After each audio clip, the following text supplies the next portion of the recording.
देखिए, मैं बार बार आप सभी से बोल रहा हूँ कि अब की बार जो आप एम एच अब्राहम पढ़ रहे हैं, इसका पर्पज सिर्फ लिटरेरी टर्म्स बिल्कुल नहीं है। और ये गारंटी के साथ मैं बोल रहा हूँ कि आपको शेक्सपियर के, मान के चलिए, कम से कम 2 से 3 क्वेश्चन, आपके जो भी क्वेश्चन आने वाले हैं उसमें 3-4 क्वेश्चन तो सीधे सीधे यहीं से मिलने वाला है। और अगर डिफिकल्ट लेवल के क्वेश्चन बनाने की कोशिश की जाएगी तो काफ़ी क्वेश्चन मिलेंगे, तो इसलिए बहुत अच्छे से आप लोग इसको पढ़ेंगे। बैलेट की बात करते हैं। बैलेट क्या है? A short definition of the popular ballot. Popular ballot को हम फोक बैलेट भी बोलते हैं या ट्रेडिशनल बैलेट बोलते हैं। ठीक है, तो पॉपुलर बैलेट, फोक बैलेट, ट्रेडिशनल बैलेट एक ही प्रकार का बैलेट है। ये एक सॉन्ग होता है जो कि ट्रांसमिटेड, एक तरह से कम्युनिकेट होता है ओरली। ओरली मतलब लिखित रूप से नहीं, गा गा कर ये ट्रांसमिट किया जाता है। Which tells a story. अब ये क्या करता है? एक स्टोरी सुनाता है। बैलेट में एक स्टोरी होता है। बैलेट क्या होता है? Thus the narrative species of folk song, एक तरह से एक फोक सॉन्ग के ही प्रकार होते हैं। Which originate and are communicated orally among illiterate or only partly literate people. तो जो बैलेट और ट्रेडिशनल बैलेट चल रहा था, वो हमेशा जो है, जो इंजॉय किया गया, इसकी जो पॉपुलैरिटी थी, वो हमेशा इलिटरेट और पार्टली लिटरेट पीपल के लोगों के बीच में थी।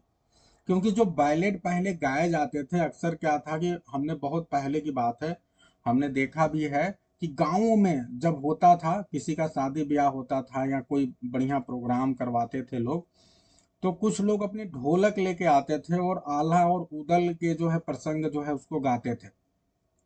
उनकी पूरी टीम होती थी। ठीक है, तो ये बैलेड इस तरह से एक कहानी टाइप का होता है, और ढोलक और उसको बजा के और बकायदा एक्शन करके, जो मेन जो गाता है वो थोड़ा सा एक्शन भी करता है। और इसमें बैलेड में आपको चूंकि कहानी होती है, लेकिन वो डायलॉग फॉर्म में ज्यादातर आपको मिलता है। तो ये काफी इम्पैक्टफुल होता है, लोग काफी इंजॉय करते थे।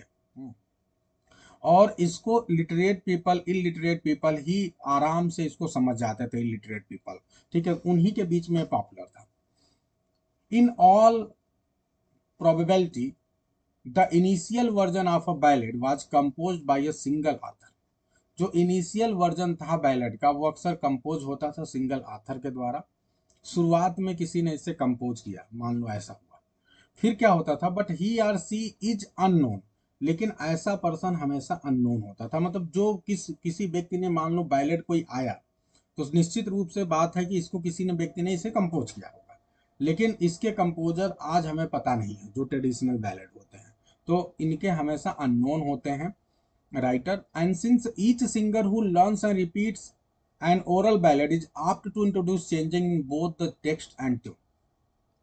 अब होता क्या है कि चूंकि बैलेड के बाद अब ये ओरली फॉर्म में चला, कि लिखित तो है नहीं कि नहीं वही गा रहे हैं हर बार।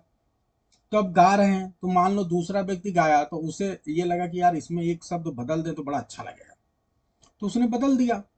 फिर तीसरा कोई गाया, उसको और लगा कि यहाँ बदल दे, तो उसने बदल दिया। तो इस तरह क्या हुआ कि बैलेड, जो ओरिजिनल आथर ने लिखा था बैलेड, और जो बाद में आपको बैलेड दिखाई दिया, उसमें अंतर आता है। यानी बैलेड समय के साथ साथ चेंज होता है, इसमें कोई कॉपीराइट वाला इशू नहीं है कि किसी आथर ने आज के समय में पोयम लिख दिया तो अब कोई उसे कॉपी नहीं कर सकता। तो ये लगातार चलता रहा, जनरेशन टू जनरेशन। ठीक है, और इस वजह से इसमें चेंजेस भी आते रहे। ठीक है, तो each singer who learns and repeat on a oral ballad is apt to introduce changes in both the text and tune. और ट्यून में भी चेंज करता। ठीक है, ट्यून मतलब एक म्यूजिक के साथ इसको गाया जाता था एक तरीके से, तो उसमें भी वो चेंज कर सकता था। It exist in many variant form, और यही वजह है कि एक ही बैलेड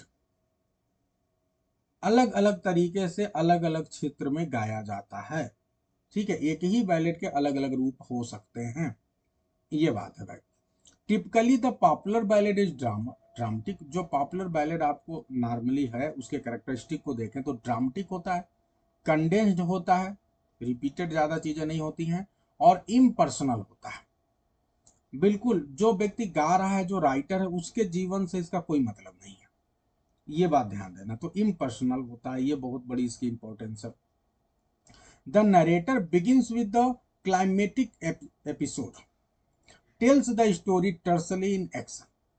जो नरेटर है वो एपिसोड को शुरू करता है, और स्टोरी को कैसे सुनाता है, tersely, tersely in action. Tersely तो आप समझ ही सकते हैं briefly, the dialogue sometimes by means of dialogue alone, ठीक है। हाँ, तो ये स्टोरी को जब सुनाया जाता है तो ये एक्शन और डायलॉग के साथ सुनाया जाता है, and tells it without self reference or the expression of personal attitude और फीलिंग। ये काफी इंपॉर्टेंट है। इस लाइन का मतलब मुझे कोई बताएगा, जो अभी मैं लाइन पढ़ रहा हूं, tells it without self reference or expression of personal attitudes or feeling. Can anyone tell कि क्या मतलब कहना चाहता है, जल्दी बताइए फास्ट।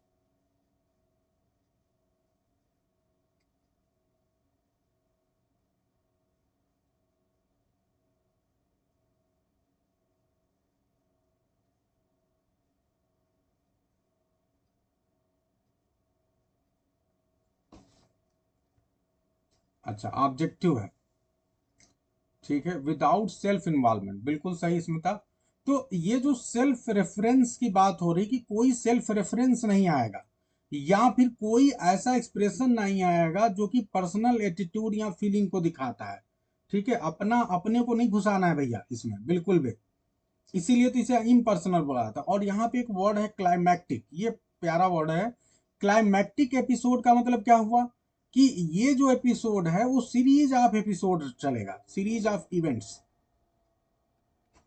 तो इस तरह से आप देख रहे हैं कि नरेटर स्टोरी को शुरू करेगा और एक एपिसोड को उठाएगा, ठीक है, जो कि सीरीज में लगातार चलता रहेगा। एपिसोड कैसा है, वो सीरीज वाला है कि एक शुरू हुआ फिर उसके बाद आगे ऐसे सीरीज में चलता जाएगा।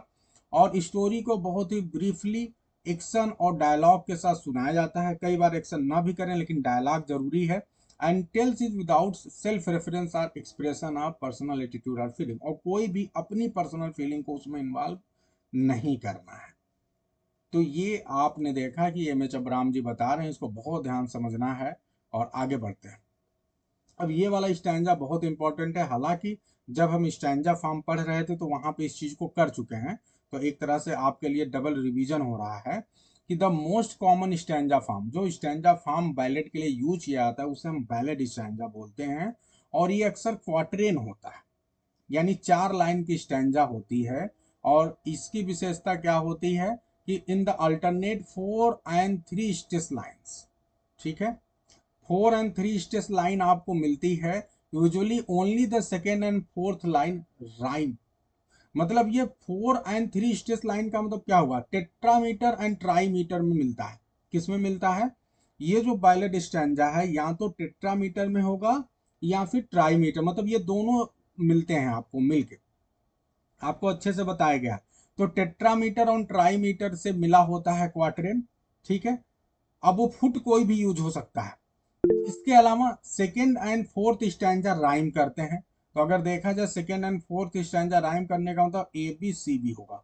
तो अक्सर इसका जो राइम स्कीम आपसे पूछा जाए एग्जाम में तो आप क्या बताओगे, ए बी सी बी। सी एकदम रट लो, ये सारे क्वेश्चन आपके एग्जाम में बार बार आए हुए हैं। और बहुत डीपर लेवल पे कनेक्ट करने का मतलब यही कि अब आप आंख भी बंद हो जाए तब भी क्वेश्चन का आंसर गलत ना हो। तो second and fourth stanza repeat होते हैं। और अक्सर देखा जाए तो इसमें एक और विशेषता आपने क्या देखा कि इसमें जो स्टैंजा जो आपका मीटर आता है वो ट्राई मीटर या टेट्रा मीटर आता है। ये अपने दिमाग में बैठा लो। अब क्या है, this is the form of sir Patrick Spence, ठीक है। एक यहाँ पे ये बैलेड है उसका एग्जाम्पल दे रहे हैं और यहाँ ये बताने की कोशिश कर रहे हैं द पैट्रिक स्पेंस एक बैलेड है। The first stanza also exemplifies abrupt opening, जो कि अभी ऊपर नहीं दिया था। तो इसमें एक और भी दिखता है कि जो पहला स्टैंजा होगा वो अचानक आपको बीच से दिखाई पड़ेगा। मतलब ऐसा नहीं कि कहानी एकदम शुरू में, जैसे हम कहानी सुनते थे पहले और जो लाइन आती थी कि देयर वाज अ किंग, ठीक है, ऐसा नहीं है। यहाँ पे कहानी शुरू से नहीं शुरू होगी, कहीं मिडिल में शुरू होगी जब सारी चीजें घट चुकी होंगी तब। अब देखते हैं भैया, एब्रप्ट ओपनिंग होगी and the manner of proceeding, जो आगे कोर्स होगा पोइट्री का, जो बैलेट का कोर्स होगा जो चलेगा, बाय थर्ड पर्सन नरेशन। आप सभी को पता है कि चूंकि ये इम्पर्सनल है और इम्पर्सनल इसलिए फर्स्ट पर्सन नरेशन आपको नहीं मिलेगा, आपको थर्ड पर्सन नरेशन देखने को मिलेगा, ठीक है। तो ये भी ध्यान रखना, बहुत छोटी छोटी बातें हैं। कई बार हम ये तो समझ जाते हैं इम्पर्सनल है, लेकिन इम्पर्सनल है तो क्या फर्स्ट पर्सन वहां रहेगा? इम्पर्सनल है तो हमेशा थर्ड पर्सन ही स्पीकर होगा। अब एक बात और ध्यान देना है कि आपको कहानी तो ऐसे लगेगा कि कोई व्यक्ति गा रहा है तो वो तो फर्स्ट ही पर्सन में कह रहा है, लेकिन वास्तव में वो फर्स्ट पर्सन में नहीं है। एक्चुअली उससे कोई एक पर्सन पूछ रहा है और उसको वो जो थर्ड पर्सन है वो जवाब दे रहा है। तो स्टोरी बस ऐसे ही चल रही है, आपको फर्स्ट लगेगा लेकिन वो थर्ड पर्सन है। कर्टली स्केच्ड सेटिंग, जो सेटिंग है उसको बहुत डीपर लेवल पे डिस्क्राइब नहीं दिया जाएगा। बहुत ही कर्टली यानी बहुत ही क्विक तरीके से आपको सेटिंग दिखाई पड़ेगी। जैसे यहाँ पे एक टाउन की सेटिंग की बात हो रही है, the king sit in a Dunfermline town. And action भी बहुत ही आपको क्विकली चलता हुआ नजर मिलेगा आपको। शार्प ट्रांजिशन, ट्रांजिशन बहुत तेजी से होगा, यहां से वहां बहुत तेजी से आप जाते हुए दिखाई पड़ेंगे, स्टोरी लगातार भागती हुई पड़े नजर आएगी आपको। एंड स्पेयर डायलॉग, और डायलॉग आपको कई बार रिपीटेड दिखाई पड़ेंगे। वही मतलब जैसे स्पेयर डायलॉग का मतलब रिफ्रेन आपको बार बार मिलेगा, ठीक है। रिफ्रेन वही स्पेयर यहाँ पे यूज हुआ, यानी एक्स्ट्रा जो है आपको डायलॉग मिलता है, ठीक है, एक्सेस में, वो रिफ्रेन के लिए बोला गया है। तो I hope it is very clear, सभी को समझ में आ रहा है बहुत अच्छे से। आपके पिछली बार एग्जाम में बैलेट से क्वेश्चन आया था, बिल्कुल राजकुमार जी, ला बेलिडियमसन मर्सी आप लोगों ने एलटी में पढ़ा है, और ये आपके जो है बहुत ही पॉपुलर बैलेट्स में से एक है। अब इसी बात को ये फिर बहुत क्लियरली फिर से बता रहे हैं, और इस बात को समझना है भाई, फिर से कैसे बता। Many ballads employ set formula, अब फिर से फीचर्स को बहुत अच्छे से एकदम क्लियरली बताने की कोशिश की जा रही है। देखो कुछ फार्मूला है, कुछ एकदम सेट फीचर्स है, ये होना ही चाहिए बैलेट है तो, ठीक है। अब क्या क्या है, और इसको सिंगर ये तरीके को आजमाते थे ताकि उन्हें याद रहता था। सबसे पहली चीज, स्टॉक डिस्क्रिप्शन फ्रेजेस लाइक, यानी आपको डिस्क्रिप्टिव फ्रेजेज मिलेगा। स्टॉक का मतलब कॉमन, जो कॉमन उस समय के चलन में होगा फ्रेज, उस फ्रेज को ये अपने पोयम में लेने की कोशिश करते थे सिंगर्स, बैलेड वाले। तो जैसे ब्लड रेड वाइन हो गया, मिल्क वाइट स्टीड हो गया अभी, ठीक है, तो वो आपको बार बार मिलेगा, रिपीटेड स्टॉक फ्रेजेस। दूसरा आपको क्या मिलेगा, a refrain in each stanza, हर स्टैंजा में आपको रिफ्रेन मिलेगा, चाहे वो वर्ड का हो, चाहे वो पोएम की एक लाइन हो, और चाहे वो ग्रुप ऑफ लाइन्स हो। तीन चीजें हम ऑलरेडी रिफ्रेन के डेफिनेशन में पढ़ चुके हैं। जैसे यहाँ पे आपको वर्ड का एग्जाम्पल दिया जा रहा है, जैसे एडवर्ड, लॉर्ड रैंडल, ये, ठीक है। लेकिन आपको ये भी पता है कि रिफ्रेन का मतलब पूरी लाइन भी हो सकती है और ग्रुप ऑफ लाइन भी हो सकती है। अब उसके बाद तीसरी बात बड़ी इंपॉर्टेंट है, इंक्रीमेंटल रिपीटेशन मिलेगा। अब ये इंक्रीमेंटल रिपीटेशन क्या होता है भाई? इन विच अ लाइन और स्टैंजा इज रिपीटेड, जिसमें आपको कोई लाइन या स्टैंजा रिपीटेड तो मिलेगा, but with an addition that advances the story. बहुत इंपॉर्टेंट बात बता रहा है, यानी आपको इंक्रीमेंटल रिपीटिशन यानी रिफ्रेन आपको मिलेगा, वर्ड वाला रिफ्रेन आपने देख लिया। इसके अलावा आपको लाइन या पूरी पूरी दो दो लाइन के ग्रुप का आपको रिपीटिशन मिल सकता है, लेकिन उस रिपीटिशन की विशेषता क्या होगी कि थोड़ा सा कुछ एडिशन मिलेगा। यही बात समझना है कि एकदम पूरा पूरा सीधे सीधे डायरेक्ट रिपीट नहीं हो जा रहा है, with some small crucial alteration, ठीक है। आप इसको दूसरी लैंग्वेज में लिखने चाहते हैं तो एक दूसरी बुक मेरे पास है, पालग्रेव का की कॉन्सेप्ट है लिटरेरी टर्म्स एंड क्रिटिसिज्म का, इसमें ये लिखा हुआ, ये ऐसे लिख सकते हैं कि ये कहना क्या चाहते हैं। इंक्रीमेंटल स्टैंजा का मतलब हुआ, तो आप ये कह सकते हैं, with some small but crucial crucial alteration at as the line is repeated, as the line is repeated। Note कर लिया आपने, यानी जब लाइन रिपीट होगी तो आपको थोड़ा सा बहुत इंपॉर्टेंट आपको अल्टरेशन दिखेगा, हर लाइन रिपीट होगी तब। और ये जो अल्टरेशन है ये कहीं ना कहीं, अब एम एच अब्राम ऐड होंगे, ये अल्टरेशन कहीं ना कहीं स्टोरी को एडवांस करती है, उसे और आगे लेके जाती है हर बार। ये चीज हुआ भाई। सभी को समझ में आ रहा है कि नहीं? Is it clear to everyone? बताइए, आनंद आ रहा है कि नहीं? एकदम समझ में आ रहा है कि नहीं? डीपर से डीपर लेवल पे बताने की कोशिश कर रहा हूँ। एमएच अब्राहम में जो लिखा है उससे भी ऊपर लेके जा रहा हूँ, ताकि आप हर एक चीज को समझें। एमएच अब्राहम तो लिख के चले गए, वो सोचते हैं हमारा भाई बच्चा जब पढ़ेगा तो समझ लेगा। अरे उसको समझाने के लिए दूसरी बुक का हेल्प लेना पड़ता है, ताकि वो चीज कहना क्या चाहता है वो समझ में आए आपको। ठीक है, तो ये है।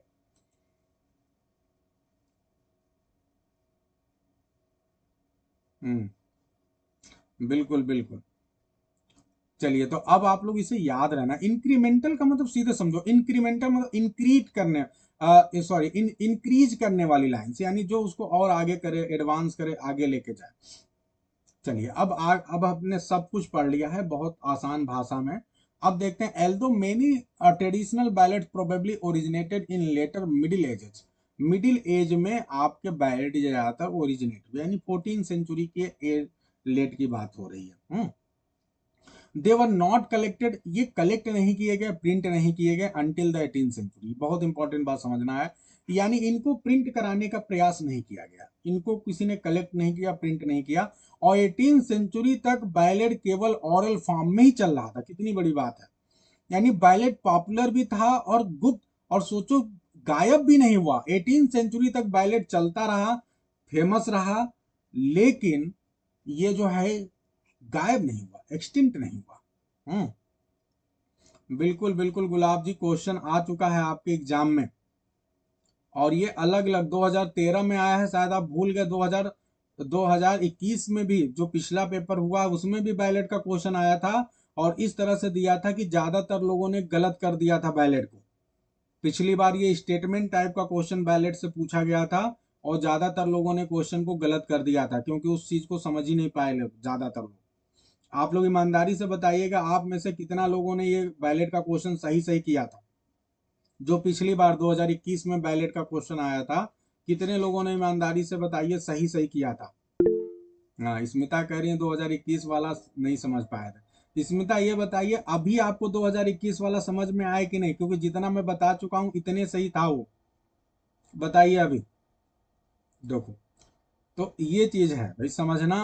अब आपका आ चुका है एग्जाम है, तो अब तो आपको बिल्कुल, अब जब दोबारा पढ़ रहे हैं तो एकदम बेहतरीन तरीके से करना है। ठीक है। अच्छा, मनीष जी कह रहे हैं यूट्यूब पे देख लिए थे। अच्छा, सही से अब आया। रीता कह रही अब देखते हैं पेपर, तो सोचते कितना इजी क्वेश्चन था। अच्छा स्मिता, ठीक है। हाँ, ये चूंकि मैं बैलेट तो पहले भी पढ़ा चुका हूँ, तब तो ये एक दूसरे, एक तरह से रिवाइज ही हो रहा है। चलिए, तो अब आगे बढ़ते हैं। अब देखते हैं कि 18th सेंचुरी तक ये सब फैक्ट हैं जो ध्यान रखना है, कि ये फैक्ट्स हैं सब जो आपके एग्जाम में आएगा, और आपको रेडी रहना अगर आ जाए तो। यानी 18th सेंचुरी तक इसको कलेक्ट होने का और प्रिंट करने का कहीं भी कोई रिकॉर्ड हमें नहीं मिलता है। अब होता है कि पहला रिकॉर्ड इसका कब मिलता है? जब ये प्रिंटेड फॉर्म में आया। तो टॉमस पर्सी साहब हैं जिन्होंने 1765 में मेहनत किया और कलेक्ट किया सारे बैलेट्स को। इन्होंने एक बुक निकाली, relics of ancient English poetry. और जब ये बुक निकाली तो इसमें although most of the contents had been revised in the style of Percy era. अब आप सभी को पता है कि बैलेट किसी का कोई प्रिंटेड फॉर्म में तो था नहीं पहले, तो कोई फिक्स नहीं था, तो इसलिए जब ये लेके आए तो इन्होंने अपने एरा के हिसाब से मॉडर्नाइज करके उसको प्रिंट किया। ठीक है, यानी ये अपने ओरिजिनल फॉर्म में तो नहीं था, लेकिन ये था कि ज्यादातर बैलेट इन्होंने, जितने भी फेमस बैलेट थे और जितने भी इनको बैलेट मिला, सब बैलेट को इन्होंने शामिल कर लिया। And did much to inaugurate, और इस वजह से क्या हुआ, जब इन्होंने इसे लॉन्च किया 1765 में, तो इन्होंने एक तरह से इनाग्रेट कर दिया widespread interest in folk literature. और तब एक बहुत बड़े पैमाने पे लोगों का इंटरेस्ट फिर से जागृत हो गया फोक लिटरेचर में, क्योंकि बैलेड वास्तव में अपने आप में बहुत ही इंटरेस्टिंग थे और बहुत ही इन्फ्लुएंशियल थे, लोगों को अट्रैक्ट करते थे, पढ़ने में अच्छा लगता था, म्यूजिक भी उसमें रहता था, एक्शन के साथ डायलॉग के साथ गाइए तो फिर आनंद ही आ जाए। तो लोगों ने एक तरह से बैलेड में फिर से इंटरेस्ट लेना शुरू हो कर दिया, क्योंकि अब उनको एक बहुत ढेर सारे बैलेट उनके सामने आ गए थे जिनको वो यूज कर सकते थे। ठीक है, अब ध्यान दें तो ये थॉमस पर्सी साहब को बिल्कुल मत भूलिएगा, चाहे जो एग्जाम हो, टीजीटी पीजीटी, ये बहुत मायने रखते हैं। सोचो कि क्योंकि ये पूरे पोयम के एक विधा को फिर से रिवाइव करते हैं, इनको रिवाइव करने का श्रेय जाता है। इसीलिए टीएस एलियट साहब को हम क्यों नहीं बोलते हैं, क्योंकि मेटाफिजिकल पोइट्री जो लोगों ने भुला दी थी, जिसको लोग पसंद नहीं कर रहे थे, उसको रिवाइव करने का श्रेय टीएस एलियट साहब को जाता है। हालांकि वो, आप नहीं कह सकते कि 100% वो सही थे जो बात उन्होंने तर्क दिया था, लेकिन हाँ ये है कि रिवाइव करने का श्रेय उनको जाता है, इसलिए हम भूलते नहीं है। जब मेटाफिजिकल पोइट्री की बात आती है तो हम टी एस एलियट साहब को याद रखते हैं। इसी प्रकार से जब भी बैलेट की बात आएगी, क्या आप थॉमस पर्सी साहब को भूल सकते हैं? बिल्कुल नहीं भूल सकते। थॉमस पर्सी साहब वो पर्सन है जिन्होंने बैलेट को रिवाइव किया, और इन्हीं की वजह से जब आपको रोमांटिक एज में इतने बेहतरीन बैलेट दिखाई पड़ते हैं, तो कहीं ना कहीं आप उसका पूरा श्रेय जो है थॉमस पर्सी साहब को दे सकते हो। अगर इन्होंने प्रिंटेड फॉर्म में न निकाला होता तो शायद ये आपको रोमांटिक पोएट्स इतने अच्छे अच्छे बैलेट लिखते हुए दिखाई न पड़ते। आगे बढ़ते हैं। The basic modern collection is Francis J English and Scottish popular ballets. एक फ्रांसिस जे चाइल्ड हैं, इन्होंने भी एक बुक निकाली 1882 से लेकर 98 के बीच में, और ये बहुत ही फेमस है, English and Scottish popular ballets. और ये जो बैलेट है इसमें कितने थे, इस बुक में 305 बैलेट थे। ठीक है, तो ये भी काफी इंपॉर्टेंट है, ये पूछा जा सकता है कि how many ballads were there. ठीक है, तो ये भी है। आगे बात करते हैं, एक और बड़े राइटर हैं, बर्ट्रैंड एच ब्रॉनसन। इन्होंने एडिट किया the traditional tunes of the child ballad, इसके 4 वॉल्यूम को इन्होंने निकाला, ये भी इंपॉर्टेंट है। तो ये तीनों बुक का नाम याद रखें, जिसमें पहले 2 इंपॉर्टेंट है और थॉमस पर्सी साहब ही सबसे ज्यादा इंपॉर्टेंट है, आने की संभावना उन्हीं की ज्यादा है, लेकिन इनको भी आप जानें। अब आगे पढ़ते हैं बैलेट के बारे में कुछ और चीजें। Popular ballads are still being sung. Popular ballad आज भी जो है गाए जाते हैं, यानी जो ट्रेडिशनल बैलेट की बात हो रही है। Collected and now the help of an electronic recorder in the British Isles and remote rural area of America.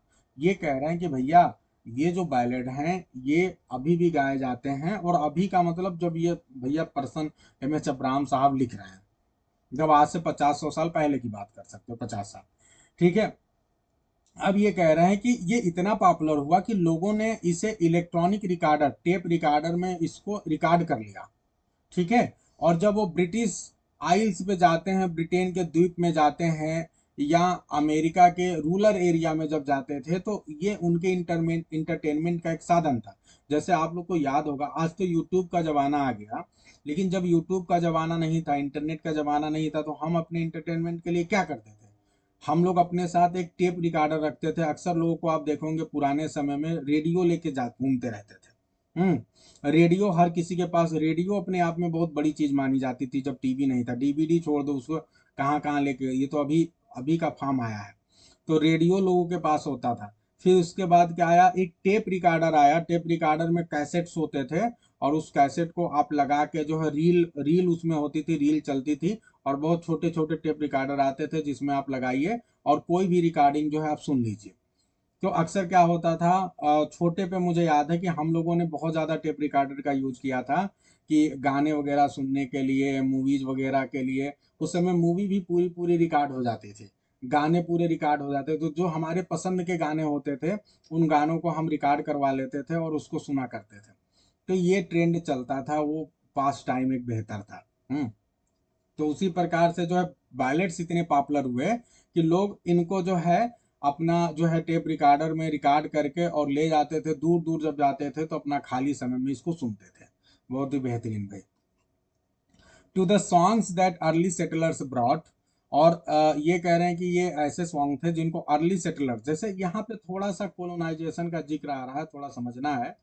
Colonisation को इनडायरेक्टली आप ऐसे ही समझ लो कि जब आप एक जगह से दूसरी जगह जाते हैं, आपको लंबे समय रहना है, तो आपको इंटरटेनमेंट की जरूरत है, और उस इंटरटेनमेंट के लिए आपको इन चीजों की जरूरत पड़ेगी जो आप सुनोगे। ठीक है, तो फोक सॉन्ग इसलिए पॉपुलर थे। दूसरी बात, एक चीज और बता रहे हैं कि चूंकि ये जो लो लेवल के लोग थे, जो लोअर क्लास था, उसमें ज्यादा पॉपुलर था, क्योंकि बैलेट जो है वो राइटिंग फॉर्म नहीं है, ओरल फॉर्म है, और इलिटरेट लोगों के बीच में ज्यादा फेमस था। तो वही ये आगे बता रहे हैं, ये बात समझनी है कि जो अर्ली सेटलर्स हैं, ठीक है, यानी जो अमेरिका आप सभी को पता है कोलोनाइज्ड कंट्री था शुरुआत में, तो ब्रिटेन से बहुत ज़्यादा लोग अमेरिका गए वहाँ पे सेट होने के लिए। तो वही कह रहे हैं कि जो अर्ली सेटलर थे brought with them from great Britain, America में जब वो गए तो ब्रिटेन से इन सारी चीज़ों को, इन सॉन्ग को लेके आए। America has added native forms of the ballad.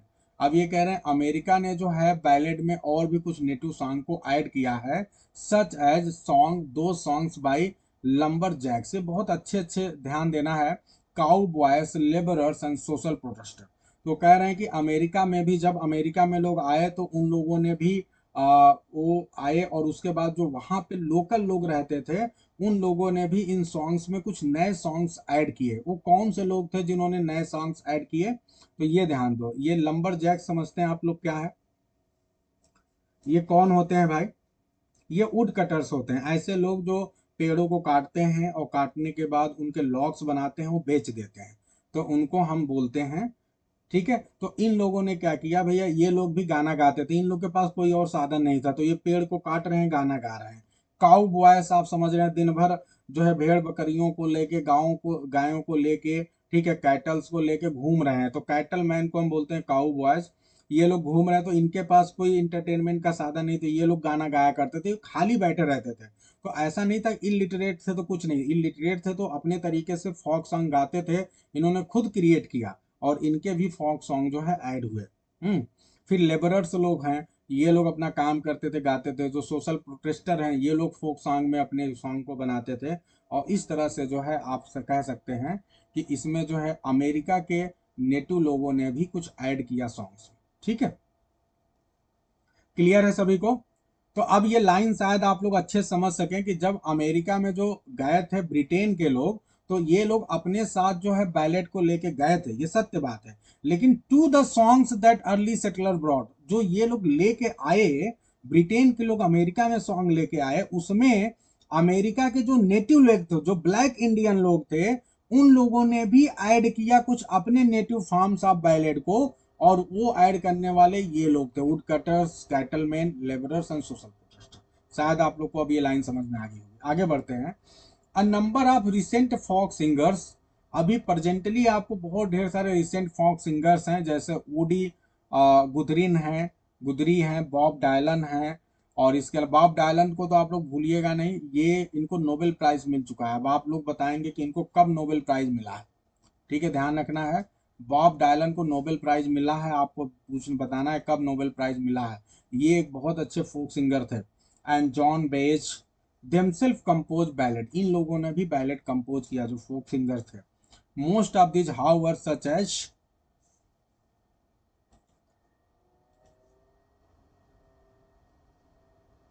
उसमें से ब्रोनी एंड क्लाइड का बैलेड एक बता रहे हैं।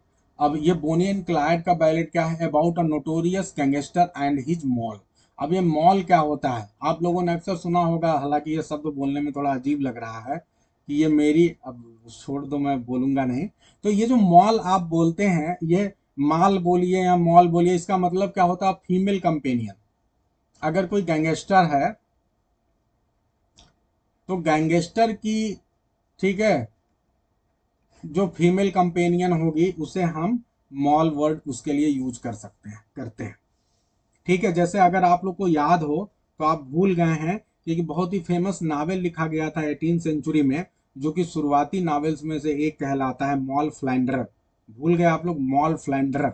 हम्म। तो मॉल फ्लैंडरर जो है आपकी, इसीलिए उसके नाम के आगे मॉल लगा हुआ है।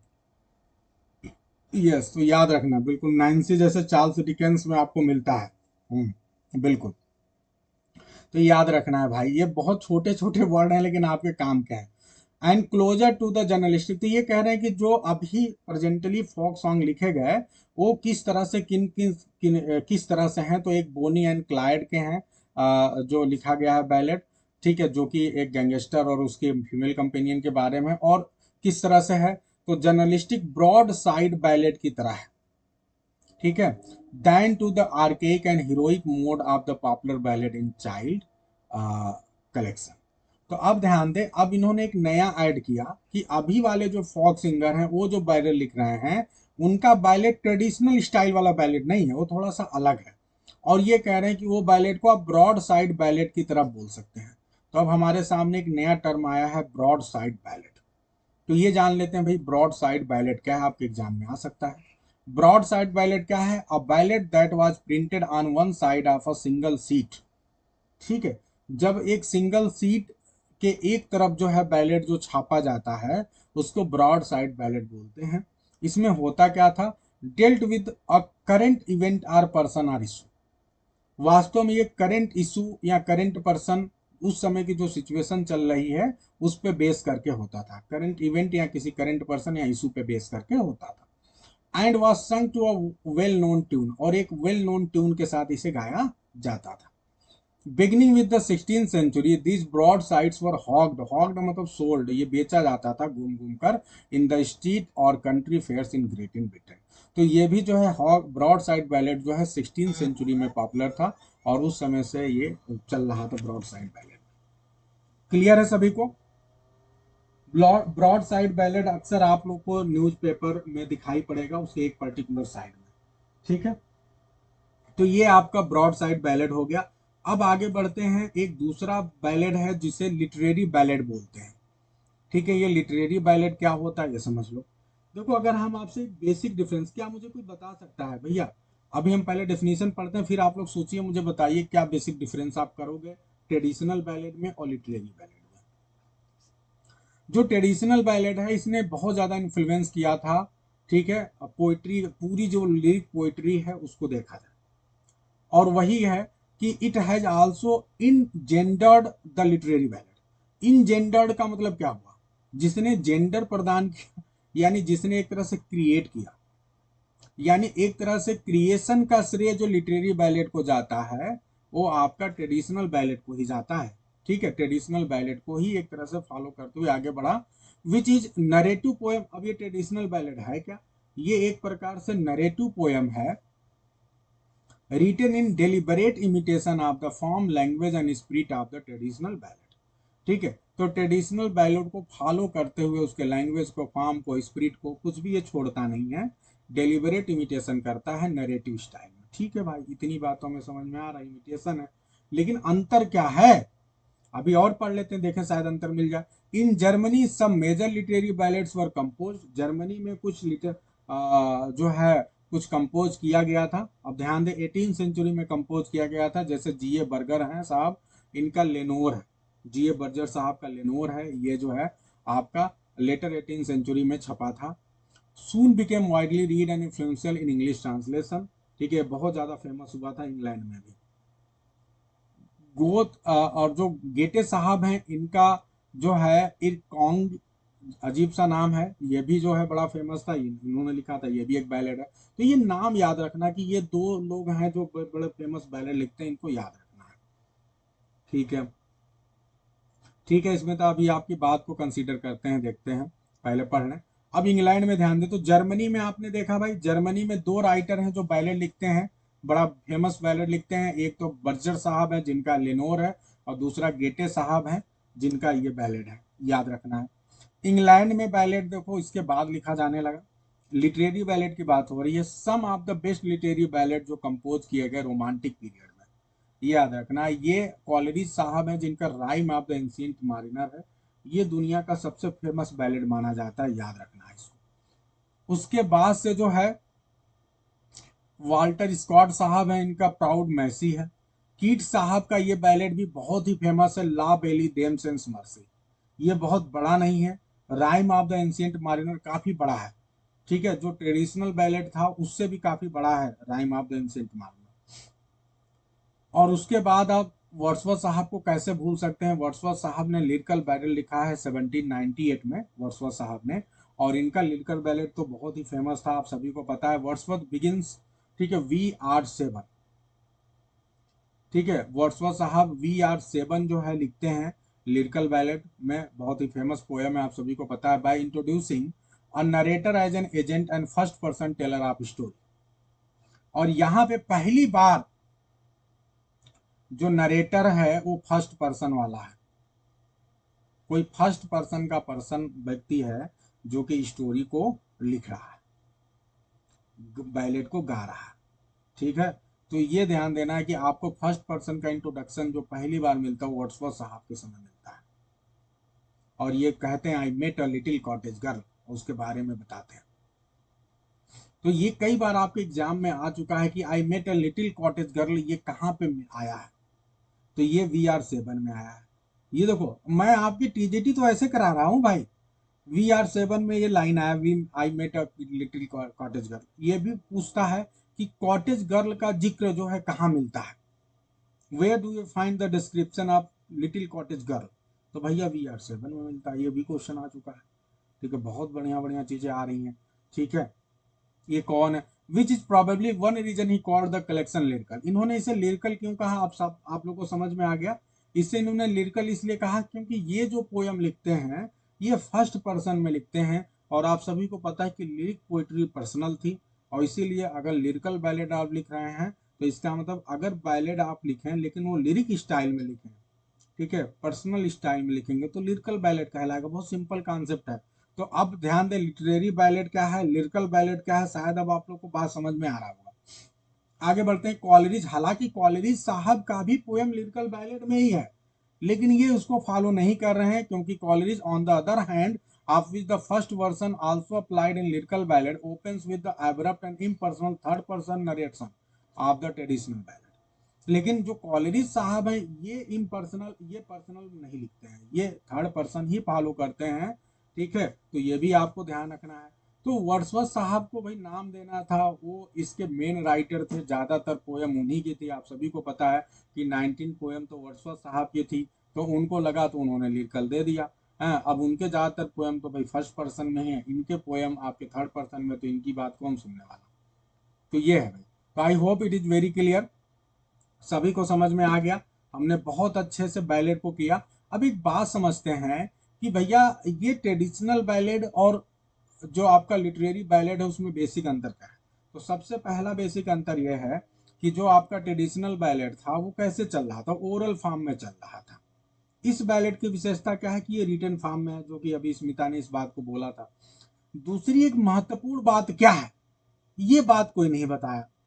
अब ये बात मुझे आपसे सुनना था। जो ट्रेडिशनल बैलेड है उसके राइटर के बारे में कुछ पता नहीं भाई, शुरुआत में ही पता चला कोई पर्सन लिखा होगा, सही बात है, लेकिन राइटर हमेशा अननोन है, आथर अननोन है, क्योंकि वो समय के साथ उसमें जो है चीजें चेंज होती गई और चलता रहा। लेकिन जब आप लिरिकल बैलेड की बात, यहाँ बैलेड लिटरेरी बैलेड की बात करते हैं, तो यहाँ पे जो आथर है वो नोन है, एक नोन आथर चीजों को लिख रहा है। ठीक है, तो ये है, और कोई यही मेजर डिफरेंस है भाई, जो आप लोगों ने समझ लिया होगा। और इसी के साथ जो उम्मीद है कि सभी को पूरी तरह से सारे कॉन्सेप्ट क्लियर हो गए।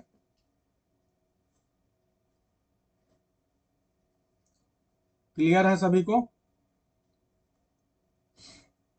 ठीक है, बहुत अच्छा। अच्छा, ये पुराना वाला बुक है, इसमें बाढ़ का नहीं दिया हुआ है।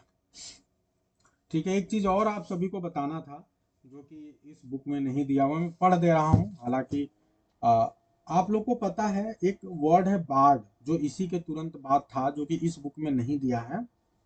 तो मैं आपको एक अलग पेज ले ले रहा हूँ, अगर वहाँ मैं पॉसिबल हो पा रहा है तो आपको बता दे रहा हूँ। हाँ, ये तो पेड सर्विस में आ रहा है, चलो कोई बात नहीं। तो एक वर्ड आया है बार्ड, जो कि इम्पोर्टेंट है। जो बार्ड वर्ड है, ये इसका मतलब क्या है? तो अगर आप बार्ड की बात करेंगे तो ये इंग्लिश में देखा जाए तो ये प्रोफेशनल जो पोएट रहते थे, जो राज दरबार में, बड़े बड़े राज्यों में, देशों में, उनके दरबार में जो पोएट होते थे, उनको हम क्या बोलते हैं? बार्ड बोलते हैं, BARD। ठीक है, यानी कवि। ठीक है, यस बिल्कुल राजकुमार जी, जो दरबारी कवि हैं आप उनको बार्ड बोल सकते हैं। ठीक है, लेकिन समय आया, और आप सभी को बता दूं कि जब आप आगे बढ़ते हैं तो उसके बाद जो बहुत फेमस पोएट्स हुए, ठीक है, अब ये इसी बुक में लिखा होगा कि over time the term has been applied to any poet of special distinction. कोई भी पोएट जो बहुत ही डिस्टिंक्शन वाला है, बहुत क्वालिटी वाला है, ठीक है, उस प्रकार के पोएट को भी आप बार्ड बोलते हैं। ठीक है, अब उसमें शेक्सपियर साहब का नाम है, और इसीलिए आप सभी को पता है शेक्सपियर साहब के लिए एक फ्रेज आता है, द बार्ड ऑफ एवन, क्योंकि एवन के वो रहने वाले थे और बार्ड हैं तो इसीलिए बार्ड ऑफ एवन। ये आपके एग्जाम में क्वेश्चन आ सकता है और आया हुआ भी है कई एग्जाम में कि बार्ड ऑफ एवन कौन कहा जाता है, तो it is called Shakespeare only. फिर आपसे मैं पूछूं कि ये बताओ the bard of Rydal Mount कौन है भाई? The bard of Rydal Mount. अब अगर आप किताब से नकल मारे तो अलग बात है, ईमानदारी से बताइए कितने लोग को पता है? बिना, अगर आपने बुक में देखा है तो आप बोलिए कि आपको नहीं पता है। आप लोग ईमानदारी से बताइए bard of RYDAL Rydal Mount कितने लोग को ईमानदारी से पता है? नकल करके अगर बता रहे हैं तो मैं नहीं मानूंगा। ईमानदारी से बताइए कि कितने लोग को पता था एकदम अच्छे से। हालांकि मैंने अपने लेक्चर्स में बता रखा है पहले भी, ठीक है। ईमानदारी से सबको मालूम था कि नहीं था? अच्छा, ऑनेस्टली पता था, तब अच्छी बात है। ये आपके एग्जाम में क्वेश्चन आ सकता है, बी रेडी फॉर दैट, ठीक है। तो ये बार्ड ऑफ राइडल माउंट जो है, ठीक है, ये बहुत अच्छे से याद रखना है क्योंकि इस प्लेस पे रहते थे काफी समय तक, बहुत ही फेमस प्लेस है। तो ये वर्ड्सवर्थ साहब के नाम से जाना जाता है राइडल माउंट। तो याद रखना है। इसी प्रकार से एक और बड़े साहब हैं, अच्छा ईमानदारी से मालूम था। इसी तरह से एक और साहब हैं, उनका देखते हैं कौन बता पा रहा है। द बार्ड ऑफ, ठीक है, आयरशायर।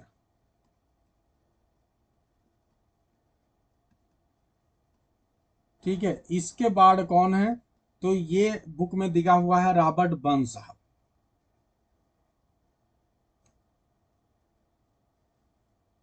अच्छा अच्छा, चलिए, तो ये रॉबर्ट बर्न साहब हैं, ठीक है, ये याद रखना है। ठीक है, देखो हर क्वेश्चन, अब मैं आपको हर दिन पढ़ा रहा हूं तो मुझे इस बात की बड़ी खुशी हो रही है कि मैं आपको टीजीटी के कई क्वेश्चन जो आपके राइटर से, मतलब ये तो लिटरेरी टर्म एंड फॉर्म का अलग अपना रूप है ही, अलग रोल है ही, कि 15 से 20 और 20 से 30 क्वेश्चन तक आता है एग्जाम में, 20 से 30 क्वेश्चन हर बार आ रहा है। लेकिन हमको इस बात की खुशी हो रही कि हम आपके टीजीटी के राइटर को भी ला दे रहे हैं। जब वर्ड्सवर्थ शेक्सपियर हर रोज आ रहे हैं, आज देखो तो आपने शेक्सपियर का ये क्वेश्चन देखा, आपने शेक्सपियर के दो क्वेश्चन देख लिए, एक तो सॉन्ग वाला देखा एज यू लाइक इट वाला, और एक ये देखा। इसके अलावा वर्ड्सवर्थ के भी आपने दो क्वेश्चन देखा, एक तो VR7 का देखा और एक ये देखा। इसके अलावा लिरिकल बैलेट को मिला लिया जाए तो तीन क्वेश्चन देखा। तो आपके टीजीटी के राइटर तो बार बार, अगर पीजीटी की बात किया जाए तो टीएस इलियट साहब आए आज, शेक्सपियर आ ही रहे हैं, टीएस इलियट आ ही रहे हैं, और इसके अलावा अभी आपने वर्ड्सवर्थ को भी देख लिया। तो हम कहीं ना कहीं आपके राइटर्स को भी इसमें बार बार शामिल कर रहे हैं। अब एक और आपसे क्वेश्चन है कि चलो बार्ड मतलब पोएट हो गया, दरबारी कवि। दूसरा मुझे आपसे ये पूछना था कि ये बार्ड नाम का कोई पोयम भी लिखा गया है क्या? किसी ने लिखा है क्या बार्ड नाम का कोई पोयम? कोई है क्या ऐसा हीरो जिसने बार्ड ही लिख दिया है पोयम? तो ये भी याद रखना, यस, द बार्ड नाम का एक पोयम है जिसे टॉमस ग्रे साहब ने लिखा है। और ये पोयम सिर्फ इसलिए नहीं पॉपुलर आपको जानना है कि ये बार्ड नाम का पोयम है, बल्कि इसलिए जानना है कि ये ओड का एक प्रकार है। पिंडारिक ओड बहुत कम राइटर, पिंडारिक ओड लिखना अपने आप में बहुत कठिन बात थी, और यही वजह था कि पिंडारिक ओड बहुत कम राइटर लिखते थे। लेकिन आपके ग्रे साहब एक बहुत ही एक्सलेंट पर्सनालिटी थे, बहुत ही बड़े क्रिएटर थे। इन्होंने एक पिंडारिक, दो पिंडारिक ओड लिखा है जिसमें से एक आपका बार्ड है, बहुत ही फेमस है। ठीक है, ये पोयम आया था 1757। क्लियर है? तो इसी के साथ आज की क्लास को एंड करते हैं। आप लोग एक बार दिल और मन से बताइए कि कितना आपने जो है आनंद उठाया। स्मिता कह रही है सर ईमानदारी से we are learning several layers of things in one topic. बिल्कुल वही ईमानदारी से मैं कोशिश कर रहा हूं आपको देने का। हम्म तो स्मिता ने भाई बोल दिया है, कोशिश देखो। अच्छा आप लोग देखो, आप लोग पहले पढ़े हुए हो, आपको ऐसा लग रहा है क्या कि ये जो लेक्चर मैं ले रहा हूँ ये बोरिंग है, या पहले जैसा ही है, कुछ नयापन नहीं है? मतलब ये क्लास लेने का इनडायरेक्टली मेरे पूछने का मतलब ये है कि आपको फायदा हो रहा है कि नहीं जम के? जिस उद्देश्य से आपने लिया था उस उद्देश्य में आप सफल हो रहे हैं कि नहीं। कोई गाली तो नहीं दे रहा है कि गुरुजी ये बार बार पैसा लूटते रहते हैं, 1500 रुपया फिर से लूट लिए। हाँ, ऐसा तो नहीं सोच रहे हो आप लोग। क्या आपको लग रहा है कि ये जो मैं क्लास ले रहा हूँ, ये मैं भी कुछ मेहनत कर रहा हूँ, हर बार कुछ नया लेके आ रहा हूँ आप सभी के लिए मेहनत करके।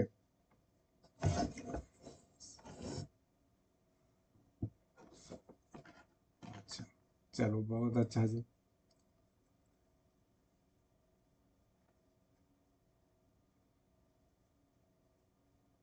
अच्छा चलिए भाई। हाँ, मुझे एक्चुअली कई लोग के बीच बीच में फीडबैक मिलते रहे हैं कि सर ये जो आप एम एच अब्राहम की क्लास चला रहे हैं निश्चित रूप से हम बहुत सीख रहे हैं। लोगों ने नेट क्वालिफाई कर लिया है। अगर आप उनसे पूछो जो आप जिस लेवल पे सीख रहे हो, तो शायद वो आपको बता ना पाए, बहुत सी चीज़ें ना बता पाए। लोगों ने रट लिया है, बार बार पढ़ लिया है। उनको पता है कि हमको एम एच अब्राहम पढ़ना ही है, नेट क्वालिफाई करना है, तो बस पढ़ते जा रहे हैं। पढ़ लिए, कई बार पढ़ लिए, लेकिन डीपर लेवल पे मीनिंग किसी को भी क्लियर नहीं है, बहुत कम लोग को। ठीक है, तो चलिए बहुत अच्छा। इसी के साथ आज की क्लास को एंड करते हैं। मिलते हैं अगली क्लास में। सभी को गुड नाइट।